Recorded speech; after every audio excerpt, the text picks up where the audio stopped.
네, 계엄 수사 상황 박성배 변호사와 자세히 짚어보겠습니다. 어서 오십시오. 안녕하십니까? 네. 자, 이제 공수처로 이제 내란 협의 수사가 일원화가 됐습니다. 사실 검찰 같은 경우에는 이전에도 이런 이첩 요구가 있었지만 그때는 응하지 않았다가 수사의 속도가 붙으니까 이첩을 하는 그런 상황이지 않습니까? 경찰 공수처의 공조본과 검찰의 특수본이 수사를 두고 갈등을 빚어오다 일단 일부 교통 정리가 됐습니다. 네. 윤석열 대통령과 이상민 전 행정안전부 장관에 대한 수사는 검찰이 공수처에 이첩을 했습니다.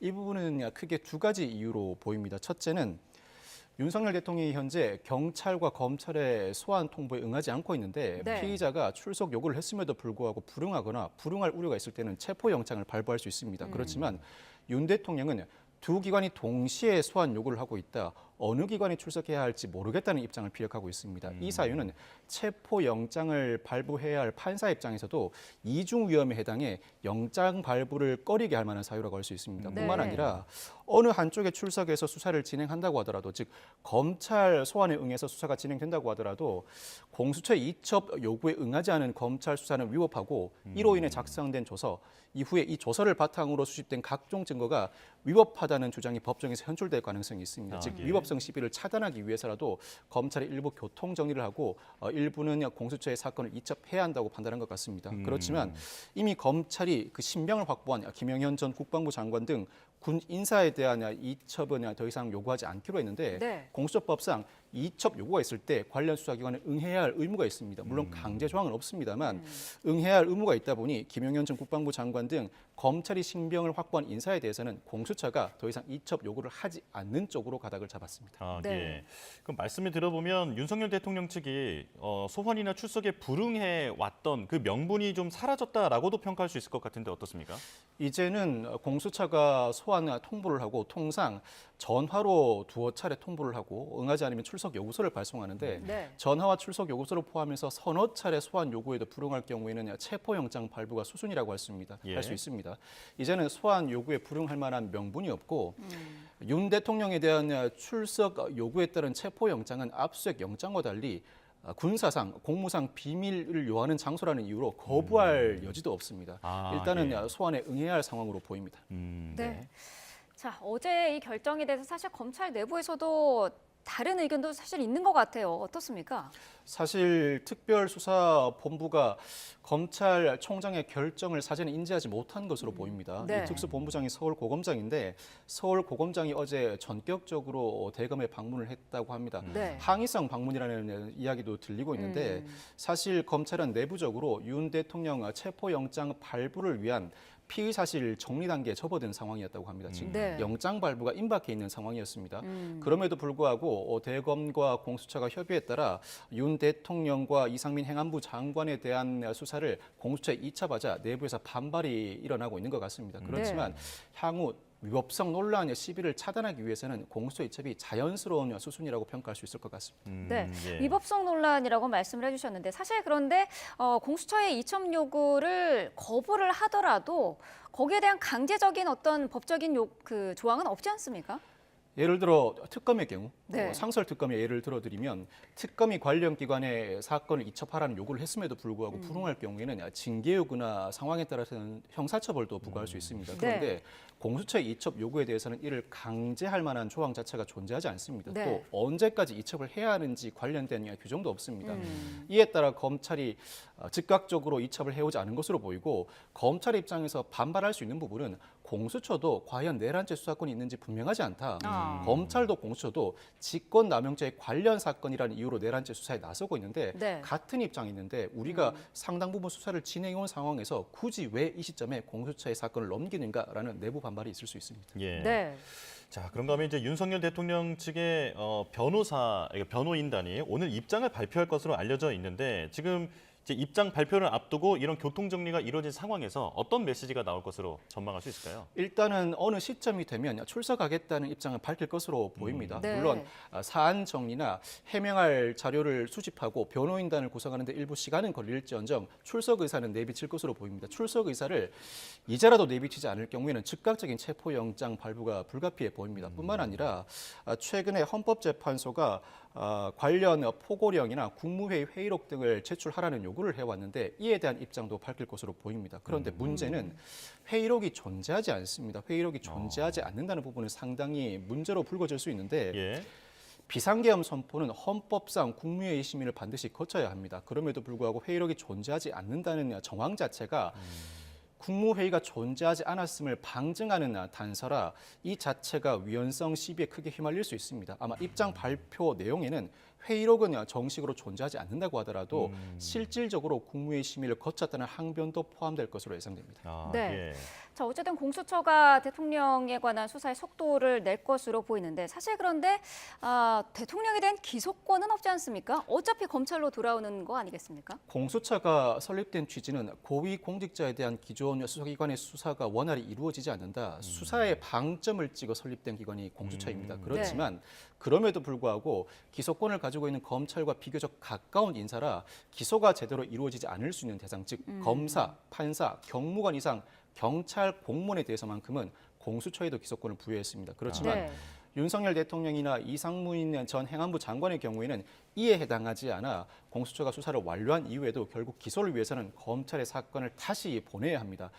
사건을 넘겨받은 검찰 입장에서는 충분히 기소할 만큼 수사가 익어 있다면 곧바로 기소하면 되지만 예. 네.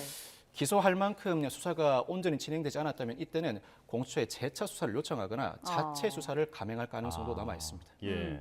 자, 그렇게 되면 어떻습니까? 검찰이 재검토한 결과 보강 수사의 필요성이 있을 경우에 사실 앞서서도 이런 경우가 있었는데 그때는 서로 이제 해야 된다라는 약간 핑퐁 게임이 있었지 않습니까? 공수처 입장에서는 수사를 할 만큼 했는데 왜 기소를 하지 않는가라고 의문을 제기할 수 있고 네. 검찰 입장에서는 이 정도 수사를 어떻게 기소를 하는가 무죄 가능성이 충분하다고 항변할 수 있습니다. 그렇다면 남은 수사는 누가 할 것인지를 두고 서로 다툼이 벌어질 수 있는데 사실 이 사건은 서로 수사를 하겠다고 나선 상황이라 네. 일부 수사가 미진한 부분이 있으면 검찰이 자체적인 수사를 진행할 가능성이 높고 미진한 부분이 있으면 오히려 공수처가 나서서 보안 수사를 우리가 스스로 진행하겠다는 입장을 밝힐 가능성도 높아 보이는 사안입니다. 아, 예. 네.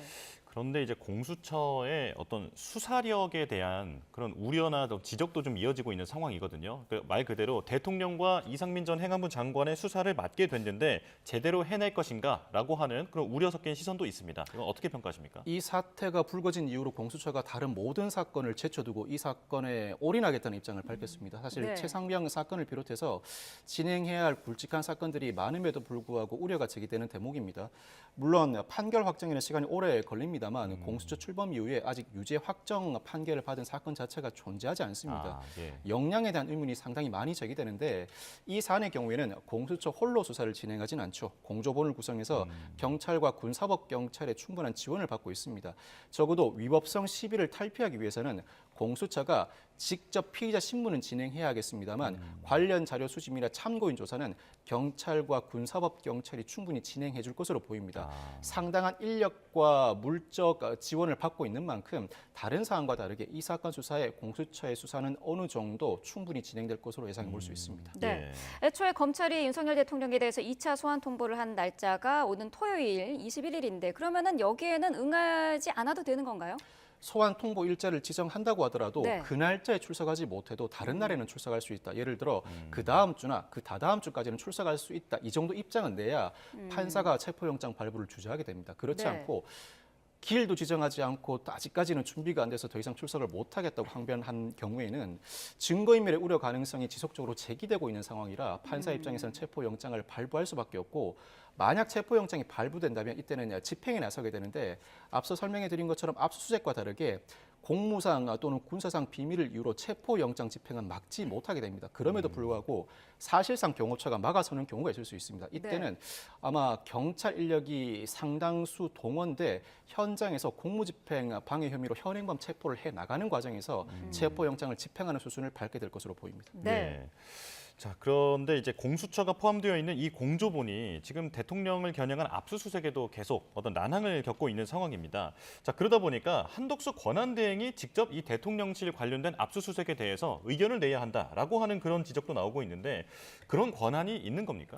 어제 경호처가 조지호 경찰청장의 비화폰 서버를 두고 압수수색을 진행하냐 경찰에 대해서 더 이상 협조해 주기 어렵다는 입장을 밝혔습니다. 사실 이 부분은 공무상 또는 군사상 비밀인지 상당히 의문이어서 향후 지속적으로 논란이 제기될 것으로 보입니다. 단순 논란에 그치는 것이 아니라 윤 대통령에 대한 혐의가 어느 정도 입증되면 이 사유는 수사 단계에서 구속영장 발부를 가능케 하는 사유로도 작용할 것으로 보입니다. 네. 어느 정도 특정돼 있다면 경호처도 일정 부분 협조를 해줘야 할 의무가 있습니다. 네. 그런데 한덕수 권한대행이 책임자로서 승낙을 해줄 의무가 있는가? 한덕수 권한대행도 대통령 권한대행으로서 일반적인 대통령 업무는 수행할 수 있습니다. 이 사건의 경우 윤석열 대통령은 탄핵소추 의결로 직무가 정지된 상황이라 권리가 아니라 사고입니다. 사고의 예. 경우에는 대통령 권한대행의 권한이 현상 변경은 하지 못하고 현상 유지 수준에 그쳐야 한다는 것이 다수설인데 물론 여기서 일컫는 현상 변경은 정책의 전환이나 인사 이동을 일컫습니다. 그 외에 다수 대통령이 수행해야 할 직무는 그대로 권한대행도 수행할 수 있다고 보는 것이 다수설입니다. 예. 그렇다면 대통령으로서의 거부권 행사라든가 이 책임자로서 압수수색의 승낙의 의사를 표시한다든가 헌법재판관 임명이라든가 통상적인 대통령 업무는 모두 수행할 수 있다고 봐야 합니다. 압수수색에 대해서 그 승낙을 할 수 있는 권한도 충분히 부여돼 있다고 보는 게 합당해 보입니다. 아, 네. 예. 자, 이런 가운데 계엄 당시 국회와 선관위 등에 투입됐던 군 병력 그리고 무장의 수준이 구체적으로 좀 확인이 됐습니다. 안전사고 방지에 만전을 기했다는 윤 대통령의 주장과는 좀 배치되는 그런 상황들인 것 같아요. 특전사, 수방사, 방첩사, 정보사 등 병사 포함 1,500명 정도가 동원됐고 네. 저격용 총 등 화기가 동원됐는데 개인별 실탄이 지급되지는 않았다고 합니다. 네. 차량도 107대가 동원됐고 헬기도 12대가 동원된 상황인데 사실 경고성에 불과했는가 진지한 의사를 가지고 내란을 책동할 의사가 있었는가는 사건 당시뿐만 아니라 사건 이전, 사건 이후의 정황을 모두 다 종합해서 봐야 합니다. 네. 사건 이전에는 국방부 장관, 방첩 사령관 등과 치밀하게 사전 모의를 했는가, 사건 당시에는 병력 투입 수준이 어느 정도이고 헌법기관인 국회와 선관위를 어느 정도 봉쇄할 의사를 가지고 있었는가, 사건 이후에는 계엄사령부나 지휘통제소에 방문한 윤 대통령이 국회의 계엄 해제 요구에 어느 정도 응할 의사가 있었는가, 전반적인 상황을 그려본다면 이 사건이 단순한 경고용이었는가, 실패한 계엄이었는가 결론이 내려질 것으로 보입니다. 아마 네. 수사기관이 사건 전, 사건 당시, 사건 후 이 전반적인 그림을 그리기 위해 노력할 것으로 보이고 어느 정도 가닥이 잡히게 되면 이 사건의 실체가 무엇인가, 단순한 경고용인가, 진지한 의사로 계엄을 실행했지만 실패에 그쳤는가 그 구도가 그려질 것으로 보입니다. 예. 네. 자, 그런가 하면 내란 혐의 지금 핵심 인물로 떠오른 민간인이 있습니다. 노상원 전 정보사령관이 구속됐는데 그러니까 햄버거집에서 모여서 계엄을 사전 모의했다라고 하는 의혹을 받고 있죠. 자, 내란 실행 혐의가 뭡니까? 내란죄는 크게 세 단계로 나누어지게 됩니다. 첫째는 우두머리이고 둘째는 지휘, 중요 임무 종사, 실행, 셋째가 부하 수행이라고 해서 단순 가담을 일컫습니다. 예. 네. 내란 실행 역시 중요 임무 종사와 본질적으로 다르지 않습니다. 중요 임무 종사와 동일한 형으로 처벌되게 되는데 내란에서 핵심적인 역할을 수행했다는 의미입니다. 노상원 전 정보사령관이 이 사건에서 구속되었다는 것은 상당한 의미를 가지고 있습니다. 윤 대통령 입장에서는 진지하게 계엄을 사전에 모의해 오고 있었는데 이 사전 비상계엄 모의에 대해서 현역 군인들에게 이 의사를 통지했을 때 어느 정도 현역 군인들이 진지하게 받아들여서 실행할 수 있을지 상당히 의문이 제기되는 상황이라 네. 비교적 윤 대통령 내지는 김용현 전 국방부 장관과 친분이 있고 그 말을 잘 들을 수 있는 민간인을 활용했다는 의혹이 충분히 제기될 수 있는 대목입니다. 뿐만 아니라 이 사건이 벌어진 지 이제 보름이 지났습니다. 한 주, 두 주가 지났는데 서울중앙지법은 영장정담판사 4명이 한 주씩 돌아가면서 구속영장 발부 여부를 결정하게 됩니다. 그런데 한 판사가 그 주에 동일한 사안을 두고 여러 인사를 구속할 경우에는 그 판사만의 시각이라고 볼 수 있겠습니다만 김용현 전 국방부 장관이나 조조 경찰청장, 김봉식 서울경찰청장, 어제 노상원 전 정보사령관까지 주가 변경됨에도 불구하고 즉 영장 전담 판사가 달라졌음에도 불구하고 단 한 명의 예외도 없이 구속영장을 발부했다는 사실 자체가 네. 이 사안이 내란죄에 해당할 가능성이 매우 높다는 방증이라고 할 수 있습니다. 아, 예. 네. 검찰이 김현태 707 특임단장을 참고인 자격으로 이제 소환을 했습니다. 김용현 전 장관에게 이용당한 피해자라고 하면서 이제 눈물을 보인 인물이기도 한데 계엄 당시의 상황을 봤더니 창문을 깨고 국회에 진입하는 그런 모습이 있었습니다. 적극 항명을 하지 않았다는 그런 모습으로 보일 수 있는데요. 단순 가담이었다 이렇게 죄를 물을 수가 있을까요? 적어도 특임 단장에 대해서만큼은 내란죄의 책임을 물을 수 있습니다. 네. 물론 중요 임무 종사로 볼 것인지 부하 수행으로 볼 것인지는 수사기관의 판단에 맡겨져 있는 부분인데 네. 특전사령관, 방첩사령관, 수방사령관이 모두 구속영장이 발부된 상황입니다. 사령관 정도의 위치에 있는 사람들은 적극적인 임무 수행을 하지 않았다고 하더라도 일단 명을 받들어 움직임을 보인 이상 중요 임무 종사로 평가할 수 있습니다. 그 예. 아랫단계 특임 단장이 어떤 행동을 보였는가? 국회 문을 깨고 진입했다는 행위 자체를 두고 사실 중요 임무 종사로 볼 여지도 있습니다. 그렇지만 네. 수사기관 판단에 따라 중요 임무 종사로는 보이지 않고 소극적 업무 수행이라 부하 수행으로 볼 여지가 있어 보이는데 자기 양심 고백을 하고 수사 협조했다고 하더라도 내란죄 가담 여부 자체에 대해서는 이론이 없어 보입니다. 내란죄 네. 대책은 피하기 어려운 상황으로 보입니다. 그렇군요. 네. 자, 책임을 피할 수는 없을 것 같다. 이렇게 정리를 하겠습니다. 지금까지 박성배 변호사와 함께했습니다. 고맙습니다. 고맙습니다. 감사합니다.